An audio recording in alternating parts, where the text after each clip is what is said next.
ಪರಮ ಪೂಜ್ಯ ಬಸವಾನಂದ ಮಹಾಸ್ವಾಮಿಗಳು, ಖ್ಯಾತ ನಿಸರ್ಗ ಚಿಕಿತ್ಸಕರು ಹಾಗೂ ಪ್ರವಚನಕಾರರು ಮತ್ತು ಶ್ರೀ ಗುರು ಬಸವ ಮಹಾ ಮನಗುಂಡಿ ಇದರ ಅತ್ಯಂತ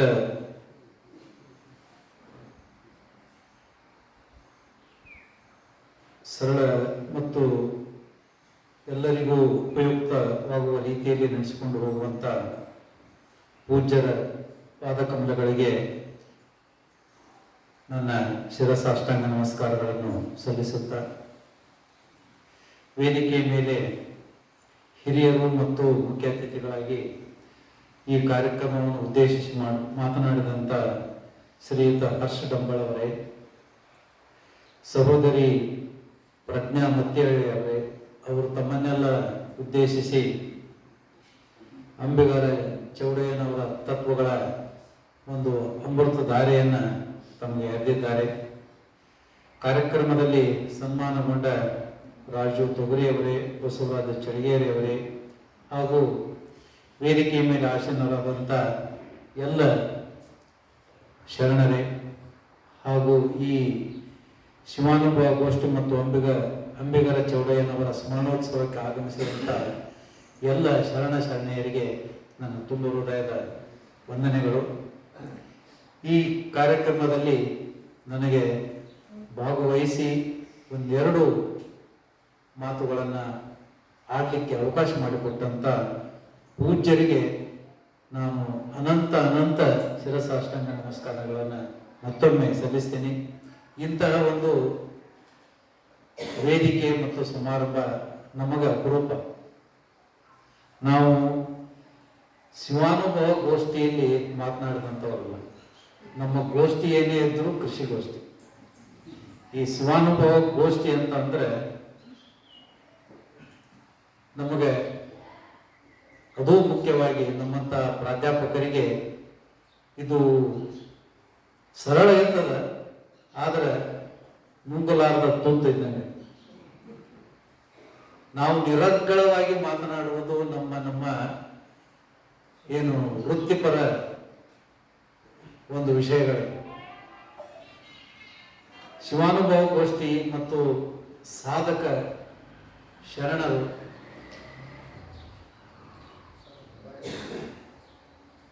ಬಸವಣ್ಣನವರ ಅನುಭವ ಮಂಟಪದಲ್ಲಿ ಸಾಕಷ್ಟು ಅನುಭವ ಹೊಂದಿದಂಥ ಶರಣರ ಒಂದು ಸ್ಮರಣೋತ್ಸವವನ್ನು ಪ್ರತಿ ತಿಂಗಳ ಇಲ್ಲಿ ನಡೆಸಿಕೊಂಡು ಬರ್ತಾ ಇದ್ದಾರೆ.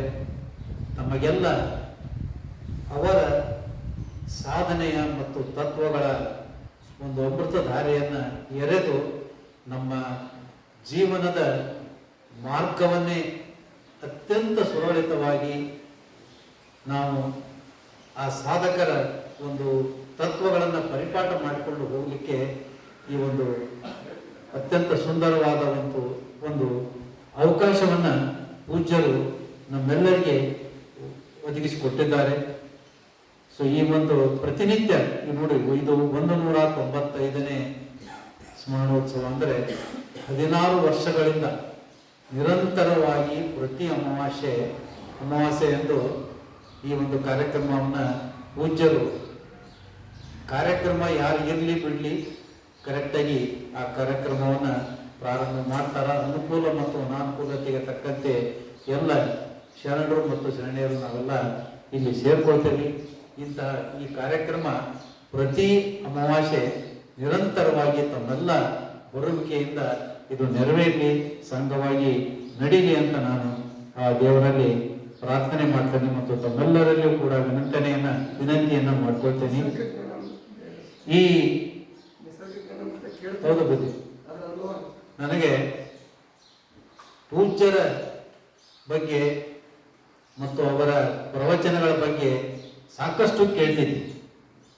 ಅವರನ್ನು ನಮ್ಮ ವಿಶ್ವವಿದ್ಯಾಲಯಕ್ಕೆ ಕರೆಸಬೇಕು, ನಮ್ಮ ವಿಜ್ಞಾನಿಗಳಿಗೆ ಅವರ ಅನುಭವದ ಮಾತುಗಳು ಮತ್ತು ಅವರ ಆಶೀರ್ವಚನ ಸಿಗಲಿ ಅನ್ನುವಂಥ ದಾಹ ನಮಗಿತ್ತು. ಕಾರಣಾಂತರದಿಂದ ಅದು ಮುಂದೆ ಹೋಗ್ತಾ ಇತ್ತು. ಒಂದು ಅತ್ಯಂತ ಸುಂದರ ಅವಕಾಶ. ನಮ್ಮ ಧಾರವಾಡದಿಂದ ಹತ್ತಿರದ ಮುಗದ ಫಾರ್ಮ್ ಐತಿ, ನಮಗೆಲ್ಲ ಗೊತ್ತಿದೆ. ಅದು ಒಂದು 4 ವರ್ಷದ ಹಿಂದೆ ಶತಮಾನೋತ್ಸವವನ್ನು ಆಚರಿಸಿತು.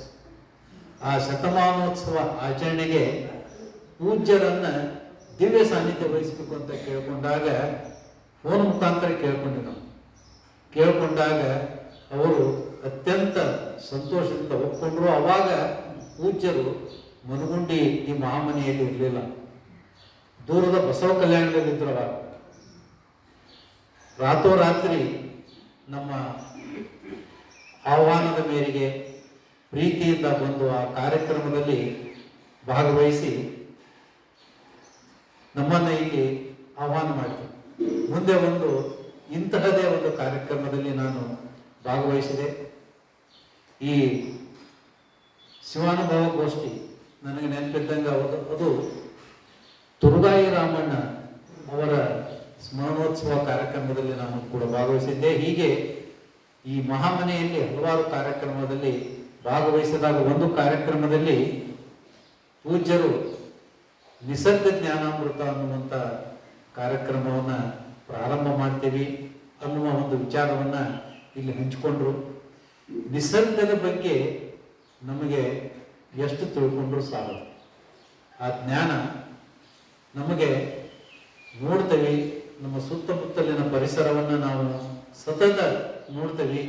ಅದರಿಂದ ನಮಗೆಷ್ಟು ತಿಳಿತದೋ ಅದಕ್ಕಿಂತ ಹೆಚ್ಚಾಗಿ ಪೂಜ್ಯರ ಅನುಭವದ ಮಾತಿನಿಂದ ಅವರ ಪ್ರವಚನ ಮೂಲಕ ಪ್ರತಿ ವಾರ ಗುರುವಾರ ಒಂದೊಂದು ಸಣ್ಣ ಸಣ್ಣ ವಿಷಯದ ಬಗ್ಗೆ ಅವರು ನಿಸರ್ಗ ಜ್ಞಾನಾಮೃತ ಅನ್ನುವಂಥ ಜ್ಞಾನವನ್ನು ನಮಗೆ ಉಣಬಡಿಸಿದ್ದಾರೆ. ಈಗ ಹಲವಾರು ವಾರಗಳಿಂದ ಆ ಕಾರ್ಯಕ್ರಮ ನಡೀತಾ ಇದೆ. ಪ್ರಾರಂಭದ 5 ತಿಂಗಳ ನನಗೆ ಅದು ಒಂದು ಏನು ಅದರ ಪ್ರಾಯೋಜಕ ಆಗುವಂತ ಸ್ವಂತಿಕೆಯನ್ನು ಮತ್ತು ವಿಶ್ವವಿದ್ಯಾಲಯದ ವತಿಯಿಂದ ಅಲ್ಲ, ಸ್ವಂತಿಕೆಯಿಂದ ಅದರ ಒಂದು ಪ್ರಾಯೋಜಕತ್ವವನ್ನು ಕೊಡಲಿಕ್ಕೆ ಬುದ್ಧಿಗಳು ಆಶೀರ್ವಾದ ಮಾಡಿದರು. 5 ತಿಂಗಳ ಅದರ ಪ್ರಾಯೋಜಕತ್ವವನ್ನು ಮಾಡಿ ಈ ಮಹಾಮನೆಯ ಒಂದು ಆಶೀರ್ವಾದ ನನ್ನ ಮೇಲಿದೆ. ಕುಲಪತಿಯಾಗಿ ಕೃಷಿ ವಿಶ್ವವಿದ್ಯಾಲಯದ ಒಂದು ಚುಕ್ಕಾಣಿ ಹಿಡಿದು 3 ವರ್ಷ 7 ತಿಂಗಳ ಪೂಜ್ಯರ ಆಶೀರ್ವಾದದಿಂದ ನಾನು ಆ ಒಂದು ಗುರುತರ ಜವಾಬ್ದಾರಿಯನ್ನು ಮುಗಿಸಿ ಇಲ್ಲಿಯೂ ಕೂಡ ಹಲವಾರು ಕಾರ್ಯಕ್ರಮದಲ್ಲಿ ಭಾಗವಹಿಸಿದ್ದೇನೆ. ಸಹೋದರಿ ಪ್ರಜ್ಞಾ ಮತ್ತಿಹಳ್ಳಿಯವರು ಮತ್ತು ಹರ್ಷ ಡಬ್ಬಳವರು ಅಂಬಿಗರ ಚೌಡಯ್ಯರ ತತ್ವಗಳ ಬಗ್ಗೆ ತಮಗೆಲ್ಲ ತಿಳಿಸಿಕೊಟ್ಟಿದ್ದಾರೆ. ಅದನ್ನು ನಾನು ಮರುಚ್ಚಾರ ಮಾಡಲಿಕ್ಕೆ ಸಾಧ್ಯ ಇಲ್ಲ. ಯಾಕಂದರೆ ನಮ್ಮದು, ನಾನು ಆಗಲೇ ಹೇಳಿದೆ, ನಮ್ಮ ಗೋಷ್ಠಿ ಕೃಷಿ ಗೋಷ್ಠಿ ಮಾತ್ರ.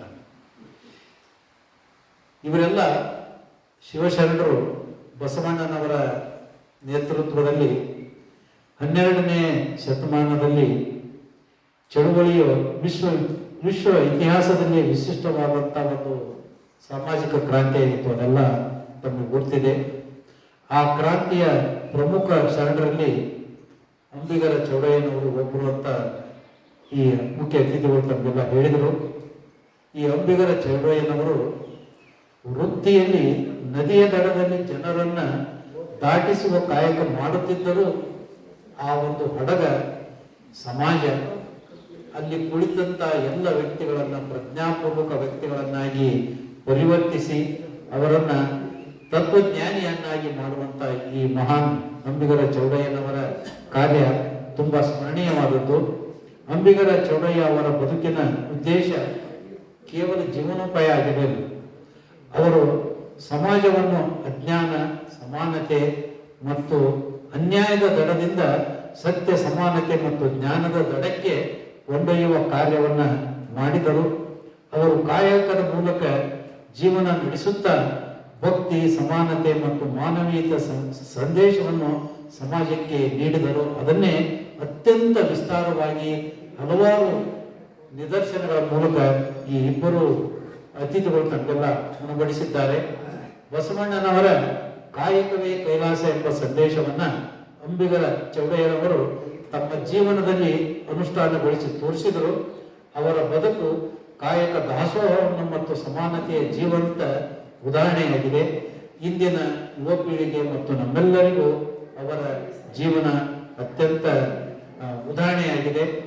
ಅವರು ಕಾಯಕಕ್ಕೆ ಗೌರವ ನೀಡಿದ್ದಾರೆ. ಪ್ರಾಮಾಣಿಕ ಜೀವನ ನಡೆಸಿ ಸಮಾಜ ಸೇವೆಯಲ್ಲಿ ತಮ್ಮನ್ನು ತೊಡಗಿಸಿಕೊಂಡು ಮಾನವೀಯ ಮೌಲ್ಯಗಳನ್ನು ಬೆಳೆಸಿಕೊಂಡು ಬಸವ ತತ್ವಗಳನ್ನು ಜೀವನದಲ್ಲಿ ಅಳವಡಿಸಿಕೊಂಡಿದ್ದಾರೆ.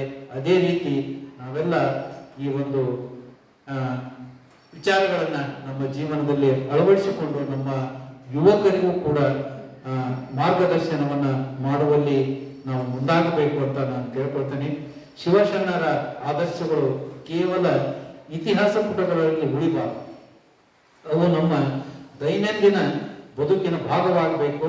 ಆಗ ಮಾತ್ರ ಸಮಾನತೆ, ಸಹಬಾಳ್ವೆ ಮತ್ತು ಸೌಹಾರ್ದತೆಯ ಸಮಾಜ ನಿರ್ಮಾಣ ಆಗಲಿಕ್ಕೆ ಸಾಧ್ಯತೆ ಇದೆ. ಅನುಭವ ಮಂಟಪವನ್ನು ವಿಶ್ವದ ಮೊದಲ ಪ್ರಜಾಸತ್ತಾತ್ಮಕ ಚಿಂತನ ವೇದಿಕೆ ಎಂದು ನಾವು ಕರೀತೇವೆ.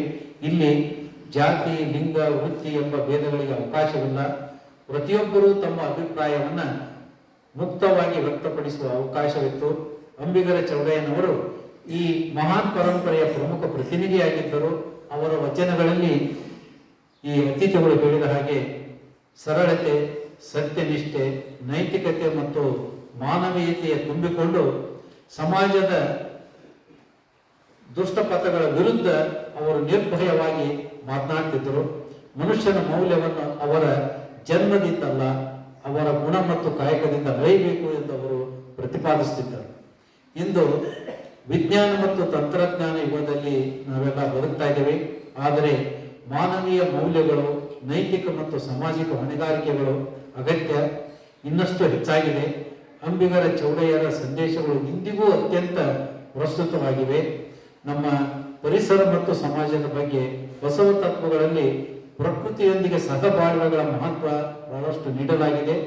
ಪರಿಸರ ಸಂರಕ್ಷಣೆ, ನೀರಿನ ಸಂರಕ್ಷಣೆ ಮತ್ತು ಜೈವಿಕ ವೈವಿಧ್ಯದ ರಕ್ಷಣೆ ಇಂದಿನ ಕಾಲದ ಅತ್ಯಂತ ಕರ್ತವ್ಯವಾಗಿವೆ. ಪೂಜ್ಯ ಶ್ರೀ ಬಸವಾನಂದ ಸ್ವಾಮಿಗಳ ಸೇವೆ, ಶ್ರೀ ಗುರು ಬಸವ ಮಹಾಮನೆ ಮನಗುಂಡಿಯ ಮೂಲಕ ಪೂಜ್ಯರು ಬಸವ ತತ್ವಗಳ ಪ್ರಚಾರ, ಮೌಲ್ಯ ಶಿಕ್ಷಣ ಮತ್ತು ಆಧ್ಯಾತ್ಮಿಕ ಜಾಗೃತಿಗೆ ನೀಡುತ್ತಿರುವ ಕೊಡುಗೆ ಅತ್ಯಂತ ಶ್ಲಾಘನೀಯ. ಇಂತಹ ಗೋಷ್ಠಿಗಳು ಸಮಾಜದಲ್ಲಿ ನೈತಿಕತೆಯ ಜಾಗೃತಿಯನ್ನು ಮೂಡಿಸುತ್ತವೆ ಮತ್ತು ಸಮಾನತೆ ಸಮಾಜ ನಿರ್ಮಾಣ ಮಾಡುವಲ್ಲಿ ಬಸವಣ್ಣ, ಅಕ್ಕ ಮಹಾದೇವಿ, ಅಲ್ಲಮ್ಮ ಪ್ರಭು, ಚನ್ನಬಸವಣ್ಣ ಹಾಗೂ ಅಂಬಿಗರ ಚೌಡಯ್ಯರ ಕನಸು ಸಮಾನತೆಯ ಸಮಾಜವಾಗುವಲ್ಲಿ ಬಹಳಷ್ಟು ಸಹಕಾರಿ ಆಗ್ತದೆ. ಈ ಕನಸನ್ನು ನೆನಸಾಗಿಸುವ ಜವಾಬ್ದಾರಿ ನಮ್ಮೆಲ್ಲರ ಮೇಲಿದೆ. ಅಂಬಿಗರ ಚೌಡಯ್ಯನವರ ಆದರ್ಶಗಳನ್ನು ನಮ್ಮ ಜೀವನದಲ್ಲಿ ಅಳವಡಿಸಿಕೊಂಡು ಕಾಯಕಕ್ಕೆ ಗೌರವ ನೀಡಿ ಸಮಾಜ ಸೇವೆಯಲ್ಲಿ ತೊಡಗಿಸಿ ಬಸವ ತತ್ವಗಳನ್ನು ಮುಂದಿನ ಪೀಳಿಗೆಗೆ ತಲುಪಿಸೋಣ. ಈ ಪವಿತ್ರ ಸಂದರ್ಭದಲ್ಲಿ ಪೂಜ್ಯ ಶ್ರೀ ಬಸವಾನಂದ ಸ್ವಾಮಿಗಳ ಆಶೀರ್ವಾದವನ್ನು ಮತ್ತೊಮ್ಮೆ ಕೋರುತ್ತಾ ಅಂಬಿಗರ ಚೌಡಯ್ಯನವರ ಸ್ಮರಣೆಗೆ ನಮ್ಮೆಲ್ಲರ ಗೌರವ ಸಮರ್ಪಣೆಯನ್ನು ಅರ್ಪಿಸೋಣ. ತಾವೆಲ್ಲ ಕೃಷಿಕ ಕುಟುಂಬದಿಂದ ಬಂದವರು. ನಮಗೆಲ್ಲ ಜೀವನದಲ್ಲಿ ನಿಯಮಿತ ಇದೆ. ನಾವು ನಿಯಮಿತವಾಗಿ ಪ್ರತಿಯೊಂದು ಕೆಲಸಗಳನ್ನು ಮಾಡ್ತಾ ಇದ್ದೀವಿ. ಕೆಲವೊಂದು ಸಂದರ್ಭದಲ್ಲಿ ನಿಯಮಿತತನ ಅನಿಯಮಿತ ಆಗ್ತದೆ. ಈ ವರ್ಷದ ಹಾಗೆ ನಿಯಮಿತವಾಗಿ ಮಳೆ ಬರದೆ ಹೋದರೆ ರೈತರ ಕಷ್ಟ, ಬಹಳಷ್ಟು ತೊಂದರೆಗಳಿಗೆ ನಾವು ಈಡಾಗ್ತೇವೆ. ಆದ್ದರಿಂದ ತಾವೆಲ್ಲ ಎಲ್ಲ ಶರಣೀಯರು ಕೂಡ ರೈತರ ಕುಟುಂಬದಿಂದ ಬಂದಿದ್ದೀರಿ. ಎಲ್ಲ ಶರಣರು ಕೂಡ ನಮ್ಮ ಮೂಲ ಕಸಬು ಕೃಷಿನೇ, ಎಲ್ಲರ ಕಸಬು. ಕೃಷಿಯಲ್ಲಿ ನಾವು ಹೇಗೆ ಬೇಸಿಗೆಯಿಂದ ಪ್ರಾರಂಭವಾಗಿ ಉಳುಮೆ ನಿಯಮಿತವಿದೆ. ಆ ಉಳುಮೆ ಮಾಡುವಾಗ ನಾವೇನು ಮಾಡ್ತೇವೆ, ಚಿಕ್ಕ ಚಿಕ್ಕ ಮಡಿಗಳನ್ನು ಮಾಡ್ತೇವೆ, ದೊಡ್ಡ ದೊಡ್ಡ ರಂಟಿ ಹೊಡೆದು ಸಾಲುಗಳನ್ನು ಮಾಡ್ತೇವೆ. ಅಲ್ಲಿ ನಾವು ನಿಯಮಿತವಾಗಿ ಬಿದ್ದ ಮಳೆ ನೀರನ್ನು ಸಂರಕ್ಷಣೆ ಮಾಡ್ತೇವೆ. ಇದು ನಾವು ಪರಿಸರಕ್ಕೆ ಕೊಡುವಂಥ ಒಂದು ಅತ್ಯಂತ ಹೆಚ್ಚಿನ ಕೊಡುಗೆ. ನಾವು ಉಳುಮೆಯನ್ನು ನಮ್ಮ ಗುರುತಿಂದನೇ ಮಾಡ್ತಿರ್ತೇವೆ. ಅಲ್ಲಿ ಬಿದ್ದ ಮಳೆ ನೀರನ್ನು ಸಂರಕ್ಷಣೆ ಆಗ್ತದೆ. ಅದಕ್ಕೆ ನಾವು ಕೂಡ ಸ್ವಾರ್ಥಿಗಳಾಗಿ ಆ ಬಿದ್ದ ಮಳೆ ನೀರನ್ನು ಅಲ್ಲಿ ಸಂರಕ್ಷಣೆ ಮಾಡಿ ಹೆಚ್ಚು ಓಡಿ ಹೋಗುವಂಥ ನೀರನ್ನು ಕೃಷಿ ಹೊಂಡದಲ್ಲಿ ಶೇಖರಣೆ ಮಾಡಿದರೆ ಇಂಥ ಸಂದರ್ಭದಲ್ಲಿ ನಮಗೆ ಬಿತ್ಕೊಳ್ಳಿಕ್ಕೆ ಅಥವಾ ಬೆಳೆ ಇದ್ದಾಗ ಒಂದು ಸ್ವಲ್ಪ ನೀರು ಹಾಸ್ಲಿಕ್ಕೆ ಅಥವಾ ನೀರು ಬೆಳೆಗಳಿಗೆ ಹೊಡೆದು ಅವುಗಳನ್ನು ಉಳಿಸಿಕೊಳ್ಳಿಕ್ಕೂ ಕೂಡ ಸಹಾಯಕಾರಿ ಆಗ್ತದೆ. ಅದೇ ರೀತಿ ನಿಯಮಿತವಾಗಿ ನಾವು ಮಣ್ಣಿನ ಪರೀಕ್ಷೆಯನ್ನು ಕೂಡ ಮಾಡಿ ನಾವು ಬೆಳೆಯುವಂಥ ಬೆಳೆಗಳಿಗೆ ಯಾವ ರೀತಿ ನಮ್ಮ ದೇಹಕ್ಕೆ ಪೋಷಕಾಂಶಗಳು ಬೇಕು, ಅದೇ ರೀತಿ ಬೆಳೆಗಳಿಗೆ ಯಾವ ಪೋಷಕಾಂಶಗಳು ನಮ್ಮ ಮಣ್ಣಿನಲ್ಲಿ ನಮ್ಮ ಜಮೀನಿನಲ್ಲಿ ಕೊರತೆ ಇದೆ ಅನ್ನುವಂಥವುದನ್ನು ನೋಡಿಕೊಂಡು ಅವುಗಳಿಗೂ ಸೂಕ್ತವಾದ ಒಂದು ಆಹಾರವನ್ನು ಒದಗಿಸಿದರೆ ಆ ಬೆಳೆಗಳಿಗೆ ಕೊಡುವಂಥ ಆಹಾರದ ಮೇಲೆ ನಮ್ಮ ಆಹಾರದ ಪೌಷ್ಟಿಕತೆಯೂ ಕೂಡ ಅವಲಂಬನವಾಗಿರ್ತದೆ. ಯಾಕಂದರೆ ಇತ್ತೀಚೆಗೆ ಎಲ್ಲರಿಗೂ ರಕ್ತಹೀನತೆ, ತಾಯಂದಿರಿಗೂ ಕೂಡ ನಮಗೂ ಕೂಡ. ಯಾಕಂದ್ರೆ ನಾವು ತಿನ್ನುವಂಥ ಆಹಾರದಲ್ಲಿ ಕಬ್ಬಿಣದ ಅಂಶ ಇಲ್ಲ, ಸತುವಿನ ಅಂಶ ಇಲ್ಲ. ಅದಕ್ಕಾಗಿ ರಕ್ತಹೀನತೆ ರೋಗ ನಮಗೆ ಕಂಡು ಬರ್ತದೆ. ಅದಕ್ಕಾಗಿ ಏನು ಕಬ್ಬಿಣ ಅಂಶ ಇರುವಂಥ ಹಿಮೋಗ್ಲೋಬಿನ್ ಗುಳಿಗೆ ತಗೊಳ್ಳೋದು, ಮೊಣಕಾಲು ಹಿಡಿಯೋದು, ಮೊಣಕೈ ಹಿಡಿಯೋದು ಎದಕ್ಕಪ್ಪ ಅಂತಂದ್ರೆ ನಮ್ಮ ಆಹಾರದಲ್ಲಿ ಸತುವಿನ ಅಂಶ ಇಲ್ಲ. ನಾವು ಎಷ್ಟು ರೈತರು ಹೇಳಿಕೊಂಡ್ರು ಕೂಡ ಕಬ್ಬಿಣ ಮತ್ತು ಸತುಗಳನ್ನು ನಮ್ಮ ಬೆಳೆಗಳಿಗೆ ಹಾಕೋದು. ಅವು ಎದಕ್ಕೆ ಹಾಕ್ಬೇಕು ಬಿಡ್ರಿ, ಒಂದು ತಗೊಂಡು ಹೋಗೋದ್ರೆ ಒಂದು ಕಡ್ಡಾಯವಾಗಿ ಹಾಕ್ತಾರ. ಅದು ನೀವು ಕಡ್ಡಾಯವಾಗಿ ಹಾಕ್ಲಿ ಅಂತ ಹೇಳಿ ಅವರು ಕಡ್ಡಾಯವಾಗಿ ಅವನು ಮಾರಾಟ ಮಾಡ್ತಿರ್ತಾರ. ಅದರ ಹಿಂದಿನ ಏನು ವೈಜ್ಞಾನಿಕ ನೆಲೆಯನ್ನು ಅಥವಾ ಕಾರಣವನ್ನು ನಾವು ತಿಳ್ಕೋಬೇಕು. ನಮ್ಮ ಆಹಾರ ಪೌಷ್ಟಿಕವಾಗಿ ಇರಬೇಕಪ್ಪ ಅಂತಂದ್ರೆ ಸಮತೋಲನವಾಗಿ ನಮ್ಮ ಬೆಳೆಗಳಿಗೂ ಕೂಡ ಏನು ಪೌಷ್ಟಿಕಾಂಶವನ್ನು ಕೊಡಬೇಕು. ಆ ರೀತಿ ನಾವು ನಮ್ಮ ಬೆಳೆಯುವಂಥ ಬೆಳೆಗಳನ್ನು ನಿಯಮಿತವಾಗಿ ಏಕದಳ ಧಾನ್ಯ ಮತ್ತು ದ್ವಿದಳ ಧಾನ್ಯಗಳನ್ನು ಬೆಳಿಬೇಕು. ನಿಯಮಿತತನ ಹೇಳಕತ್ತೇನೆ, ನಿಯಮಿತವಾಗಿ ನಮ್ಮ ಕೃಷಿಯಲ್ಲಿ ಪಶು ಸಂಪತ್ತು ಇರಬೇಕು. ಈ ಮಹಾಮನೆಯಲ್ಲಿ ಸಾಕಷ್ಟು ಪಶು ಸಂಪತ್ತಿದೆ. ಆ ಪಶು ಸಂಪತ್ತನ್ನಾದರೂ ನೋಡಿ ನಮ್ಮ ಮನೆಯಲ್ಲಿ ಕನಿಷ್ಠವಾಗಿ 2 ಆಕಳ, 2 ಎತ್ತು, 2 ಎಮ್ಮೆ ಕಟ್ಟುವಂಥ ಒಂದು ಪ್ರಾಣಿ ದಯೆ ಮತ್ತು ಅದರ ಉಪಯೋಗವನ್ನು ನಮಗೆ ಇರಬೇಕು. ಸಮಗ್ರ ಕೃಷಿಯತ್ತ ಬರೀ ಜೋಳ ಬೆಳೆದೆ, ಗೊಂಜಾಳ ಬೆಳೆದೆ, ಕಬ್ಬು ಹಾಕಿದರೆ ಅಲ್ಲ. ತೋಟ ಪಟ್ಟಿ ಗಿಡಗಳನ್ನು ನೆಡ್ರಿ, ಅರಣ್ಯ ಗಿಡಗಳನ್ನು ನೆಡ್ರಿ. ಅದರಿಂದ ನಮ್ಮ ಸಮಗ್ರ ಕೃಷಿಯಿಂದ ಸಾಕಷ್ಟು ಲಾಭ ಆಗ್ತದೆ. ಉಪಕಸಬುಗಳನ್ನು ಕೂಡ ಮಾಡಿಕೊಳ್ಬೇಕು. ನಮ್ಮ ಆಹಾರ ಪದ್ಧತಿಯಲ್ಲಿ ಕೂಡ ಬಹಳಷ್ಟು ನಿಯಮಿತತನ ಇದೆ. ಬೆಳಿಗ್ಗೆ ನಾವು ಸರಿಯಾಗಿ ಈ ವಯಸ್ಸಿಗೆ ಹೆಚ್ಚಿನ ಹಿರಿಯ ನಾಗರಿಕರಂತೂ ನಿಯಮಿತತನ ಇದ್ದೇ ಇದೆ. ನಮ್ಮ ಕುಟುಂಬಸ್ಥರಲ್ಲಿ ಯುವ ಪೀಳಿಗೆಗಳಲ್ಲಿ ನಾವು ಬೆಳಿಗ್ಗೆ ಏಳುವುದರಿಂದ ರಾತ್ರಿ ಮಲಗುವವರೆಗೂ ನಿಯಮಿತತನ ಕಲಿಸಲೇಬೇಕು. ಇಲ್ಲದೆ ಹೋದರೆ ಈಗಿನ ಯುವ ಪೀಳಿಗೆ ಸೂರ್ಯ ನಮಸ್ಕರಿಸ್ತಾರೆ. ಸೂರ್ಯ ಬಂದು ಕಿಟಕಿ ಒಳಗೆ ಹೊಕ್ಕು ಅವ್ರು ಎಬ್ಸೋವರೆಗೂ ಅವ್ರು ಹೇಳೋದಿಲ್ಲ. ನಾವು ಹೇಳೋದು 3 ಗಂಟೆ 4 ಗಂಟೆಗೆ ಎದ್ದು ಕೂತ್ಕೊಳ್ತೇವೆ. ಈಗಿನ ಮಕ್ಕಳಿಗೆ ಆ ಪರಿಪಾಠ ಇಲ್ಲ. ಸೊ ಅದು ಹೋತಪ್ಪ ಅಂತಂದ್ರೆ ಅವರ ಆರೋಗ್ಯದ ಬಗ್ಗೆ ಇರೋದಿಲ್ಲ. ಅದಕ್ಕೆ ಮುಂಜಾನೆ ನಿಯಮಿತವಾಗಿ ನಾವು ಸರಿಯಾದ ಸಮಯಕ್ಕೆ ಎದ್ದು ವ್ಯಾಯಾಮ, ಯೋಗಾಸನ ಮಾಡಿ ನಮ್ಮ ಆಹಾರ ಪದ್ಧತಿಗಳಲ್ಲಿಯೂ ಸಾಕಷ್ಟು ಬದಲಾವಣೆಯನ್ನು ತಂದುಕೊಳ್ಬೇಕಾದಂಥ ಅವಶ್ಯಕತೆ ಇದೆ. ಸಿರಿಧಾನ್ಯಗಳಿಗೆ ಮೊರೆ ಹೋಗಬೇಕು. ಆ ಸಿರಿಧಾನ್ಯಗಳು ನಮಗೇನು ಹಸುವಲ್ಲ. ಅಜ್ಜ ಮುತ್ತಜ್ಜನ ಕಾಲದಿಂದಲೂ ನವಣೆ, ರಾಗಿ, ಸಾವಿ ನಾವು ಉಪಯೋಗ ಮಾಡ್ಕೊಂತ ಬಂದಿದ್ದೇವೆ. ಕೆಲವೊಂದು ಕಾಲದಲ್ಲಿ ಈ ಏನು ಅಕ್ಕಿ ಬಂತಲ್ಲ, ಅವಾಗ ಫ್ಯಾಷನ್ ಆಗಿ ಅಕ್ಕಿಯನ್ನು ನಾವು ತಿಂದು ಆಳುಗಳಿಗೆ ಸಿರಿಧಾನ್ಯಗಳನ್ನು ಹಾಕುವಂತ ಪರಿಸ್ಥಿತಿ ಬಂದು ಅವರು ದಷ್ಟು ಪುಟ್ಟಾದರೂ ನಮ್ಮ ಆರೋಗ್ಯ ಕೆಟ್ಟುವಂತ ಬಂತು. ಅದಕ್ಕೆ ಸಿರಿಧಾನ್ಯ ನಮ್ಮ ಆರೋಗ್ಯವನ್ನು ಕಾಪಾಡುವಲ್ಲಿ ಬಹಳಷ್ಟು ಪ್ರಾಮುಖ್ಯತೆ ಇದೆ. ಪ್ರತಿನಿತ್ಯ ನಮ್ಮ ಊಟದಲ್ಲಿ ಸಿರಿಧಾನ್ಯಗಳನ್ನು ಉಪಯೋಗಿಸ್ರಿ. ಅವುಗಳಲ್ಲಿ ಸಾಕಷ್ಟು ಪೋಷಕಾಂಶಗಳಿದ್ದಾವೆ, ಲವಣಾಂಶಗಳಿದ್ದಾವೆ, ನಾರಿನಾಂಶ ಜಾಸ್ತಿ ಇದೆ. ಅಕ್ಕಿ ತಿಂದವನು ಹಕ್ಕಿ, ಜೋಳ ತಿಂದವನು ತೋಳ ಅನ್ನುವಂಥ ತಮಗೆ ನಾನುಡಿ ಗುರ್ತಿದೆ. ಅಕ್ಕಿಯ ಪ್ರಮಾಣವನ್ನು ಕಡಿಮೆ ಮಾಡಿ 0 ಮಾಡಿದರೂ ಅದರಲ್ಲಿ ಏನು ತಪ್ಪಿಲ್ಲ. ಅಕ್ಕಿಯ ಪದಾರ್ಥವನ್ನು ಪೂರ್ತಿ ಬಿಟ್ಟೇ ಬಿಡ್ರಿ. ಅಕ್ಕಿ ತಿನ್ನಬೇಕಪ್ಪ ಅಂತಂದ್ರೆ ನೀವು ಅದರಲ್ಲಿ ಒಳ್ಳೆಯ ನಾರಿನಾಂಶ, ಪೌಷ್ಟಿಕಾಂಶಗಳು ಇರುವಂತ ಅಕ್ಕಿ ಇದಾವೆ. ಖಾನಾಪುರದ ಹತ್ತಿರ ನಮ್ಮ ಶಂಕರ್ ಲಂಕೆ ಅಂತ ಇದ್ದಾರೆ. ಧಾರವಾಡದಲ್ಲಿ ಪ್ರತಿ ಗುರುವಾರ ಗಾಂಧಿ ಪ್ರತಿಷ್ಠಾನದಲ್ಲಿ ಸಂತೆ ಮಾಡ್ತಾರೆ. ಕೆಂಪು ಅಕ್ಕಿ ಅದಾವು, ಕರಿ ಅಕ್ಕಿ ಅದಾವು, ಬೇರೆ ಬೇರೆ ತರದ ಅಕ್ಕಿಗಳದಾವ. ಅವುಗಳನ್ನು ಉಪಯೋಗ ಮಾಡ್ರಿ. ಪಾಲಿಶ್ ಮಾಡಿದ ಅಕ್ಕಿಯನ್ನು ತಿನ್ನಬೇಡ್ರಿ, ಅವನ್ನು ಬಿಟ್ಟು ಬಿಡ್ರಿ. ಅಕ್ಕಿನಿಂದ ದೋಸೆ ಇಡ್ಲಿ ಪಡ್ಡು ಅವನು ಮಾಡಬೇಡ. ನೀವು ದೋಸೆ ಇಡ್ಲಿ ಪಡ್ಡು ಮಾಡಬೇಕಪ್ಪ ಅಂತಂದ್ರೆ ನಮ್ಮ ನವಣಕ್ಕೆದವು ಸಾವಕ್ಕೆದವು ಅವನ್ನೆಲ್ಲ ತಗೊಂಡು ಅದರಿಂದನೇ ಸಾಕಷ್ಟು ನಮ್ಮ ಆಹಾರ ಪದಾರ್ಥವನ್ನ ಮಾಡಿಕೊಂಡು ನಮ್ಮ ಆರೋಗ್ಯವನ್ನ ಕಾಪಾಡಿಕೊಂಡ್ರೆ ಇಂತಹ ಶಿವಾನುಭವ ಗೋಷ್ಠಿಯಲ್ಲಿ ನಾವು ನಿಯಮಿತವಾಗಿ ಪಾಲ್ಗೊಳ್ಳುವಂತ ಅವಕಾಶ ಬರ್ತದೆ. ನಮ್ಮ ಆರೋಗ್ಯನೇ ಇಲ್ಲಪ್ಪ ಅಂತಂದ್ರೆ ಈ ಗೋಷ್ಠಿಯ ಒಂದು ಮಹತ್ವವನ್ನು ತಿಳಿದುಕೊಂಡು ನಮ್ಮ ಮುಂದಿನ ಪೀಳಿಗೆಗೆ ಹಂಚಿಕೊಂಡು ಹೋಗ್ಲಿಕ್ಕೆ ಸಾಧ್ಯ ಇಲ್ಲ. ಆದ್ದರಿಂದ ನಾವು ಹಿರಿಯ ನಾಗರಿಕರು ಮಾದರಿಯಾಗಿ ನಮ್ಮ ಯುವ ಪೀಳಿಗೆಗಳಿಗೆ ನಿಯಮಿತವಾದಂಥ ಇಂಥ ತತ್ವಜ್ಞಾನಗಳನ್ನ ಅನುಭವಿಸಲು ಕೂಡ ನಾವು ಅವರನ್ನ ಪ್ರೇರೇಪಿಸಬೇಕು. ಇಂತಹ ಕಾರ್ಯಕ್ರಮಗಳಲ್ಲಿ ನಮ್ಮ ಯುವ ಪೀಳಿಗೆಯನ್ನು ಕೂಡ ಕರೆದುಕೊಂಡು ಬರಲಿಕ್ಕೆ ನಾವು ಪ್ರೇರೇಪಿಸಬೇಕು. ಅದು ಕೂಡ ಮುಂದಿನ ದಿನಗಳಲ್ಲಿ ಆಗಲಿ.